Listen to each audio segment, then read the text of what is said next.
नमस्कार दर्शक बंधु आज यही गुरुत्वपूर्ण वीडियो को आपण मानक स्वागत। तो बंधुगण आपण मानक पई रहिछि 827 कॉन्स्टेबल रो वैकेंसी। हाँ बंधुगण आपण मानक पई आसी जाइछि एसएसबी तरफरु माने सशस्त्र सीमा बल तरफरु आपण मानक पई 827 गोटी कॉन्स्टेबल रो वैकेंसी आसी जाइछि। तो बंधुगण आपण माने स्क्रीन ऊपर देखि पारुथबे UR EWS OBC SC ST मानक पई समस्तंक कैटेगरी पई आसी जाइछि वैकेंसी 827 टी वैकेंसी रहिछि।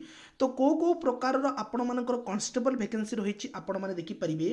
वेटरनरी डिपार्टमेंट रो ड्राइवर रे गार्डनर वाटर कैरियर आपणकर केबलर आपणकर tailor washerman barber waiter carpenter एवं नर्सिंग ऑफिसर एतिकी जण आपणकर पोस्ट पाई आपणकर कॉन्स्टेबल वैकेंसी रही। तो बंधुगण कौन कौन रही तार सिलेक्शन प्रोसेस तार एजुकेशनल क्वालिफिकेशन चलतु देखिनवा। तो बंधुगण प्रथमे आपण मैंने देखु यहाँ आपण मैंने जेहेतु ऑनलाइन आवेदन करेंगे तार पे स्केल लेवल आपण मैंने देखु सैलरी रही 21,700 रु 69,100। तो बंधुगण यहाँ रही आपण मानकर सैलरी एवं एजुकेशनल क्वालिफिकेशन रही आपण मैंने देखिपे कॉन्स्टेबल वेटरनरी रे आपणको आपणकर एज 18 रु 27 वर्ष मध्य होता दरकार। सबुथिरे प्राय समान रही 18 रु 27 18 रु 23 अच्छी आपण मैंने देखिपे। तो आपण केवल 10th क्लास पास करिथिबा दरकार एवं आपण माने 1 ईयर एक्सपीरियंस थिबा दरकार। ट्रीटमेंट आपण मानकर डिफरेंट एनिमल किंबा रिकॉग्नाइज वेटरनरी हॉस्पिटल रे।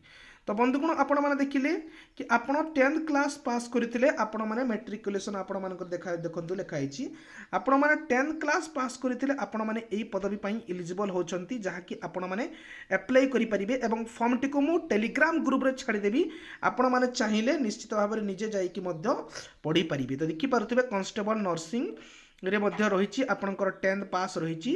तो बंधुगण आपण माने आपण मानक पई कैटेगरी वाइज एज रिलैक्सेशन मध्य रहुछि आपण माने देखि पारुथिबे एसटी एससी पई 5 वर्ष ओबीसी पई 3 वर्ष एक्स सर्विस मान पई 3 वर्ष।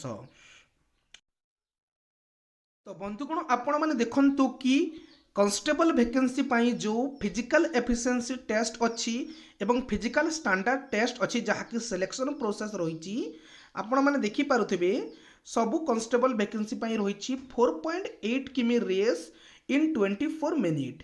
मेल मानक पाई 4.8 किमी रही रेस 24 मिनिट रे एवं फीमेल मानक पाई रही 2.4 किमी रेस इन 18 मिनिट्स। तो 18 मिनिट्स रे 2.4 किमी रेस करिवे झिया पिला माने 4.8 किमी रेस करिवे 24 मिनिट रे पो पिला माने। तो बंधुगण एटा रही तार फिजिकल एफिशिएंसी टेस्ट आपण माने फिजिकल एफिशिएंसी टेस्ट क्लियर कला परे आपण मानकु दबा पई पड़िबो मेन एग्जामिनेशन माने तार रिटन एग्जामिनेशन आपण माने जते बेले क्वालिफाई करिवे physical efficiency टेस्टा then आपनकु written examination दबा पई पड़िबो।